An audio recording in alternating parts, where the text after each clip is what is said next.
হেপাটোলজির pancreatic surgeon. আজকে আমরা আলাপ করব একজন লিভার রোগ নিয়ে। এটার নাম হলো হেপাটিকোলিথিয়াসিস বা লিভারের ভিতরে পাথর। আমরা সাধারণত জানি পিত্তনালীতে পাথর হয়, এটা দিয়ে ইনফেকশন হয়, জ্বর ব্যথা বমি হয় রোগীর। তবে লিভারের ভিতরেও পাথর হতে পারে এবং লিভারের ভিতরে পাথরকে আমরা আমাদের ভাষায় বলি হেপাটিকোলিথিয়াসিস। আজকে যে রোগীটি আমরা অপারেশন করেছি উনি আমাদের কাছে প্রায় 2 বছর আগে এসেছিলেন। তখন এসেছিলেন লিভার অ্যাবসেস নিয়ে এবং সাথে পিত্তনালীর পাথর।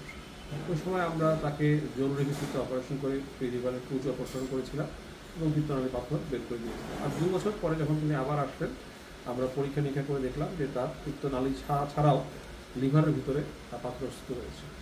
এর পরবর্তী পরীক্ষা নিরীক্ষার মাধ্যমে আমরা প্ল্যান করি যে তার লিভারের যে বাম অংশটি আমরা ফেলে দিব, কারণ তার ভিতরেই মূলত জন্মগত ত্রুটির কারণে পিত্তনালীগুলো আঁকা বাঁকা থাকে এবং এর ভিতরে লিভারে পাথর থাকে। এখানে আপনারা দেখতে পাচ্ছেন যে কিছু স্টোন আছে, যে স্টোনগুলো পিত্তনালী এবং লিভারের ভিতর থেকে বের করে আনা হয়েছে। এবং আমার হাতে যে লিভারটি আপনারা দেখতে পাচ্ছেন এটি পুরোপুরি বাম অংশের থেকে তৈরি হয়েছে। এটা লিভারের পুরো বাম অংশ। এই বাম অংশের ভিতরে অনেক স্টোন জন্ম নিয়েছিল। সেই পাথরগুলো বের করার জন্য আমরা এটিকে অপারেশন করে অপসারণ করে নিয়ে এসেছি।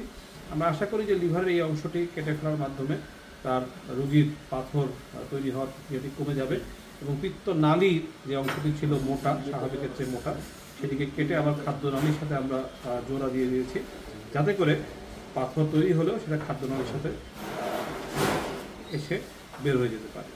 সবাইকে অসংখ্য ধন্যবাদ।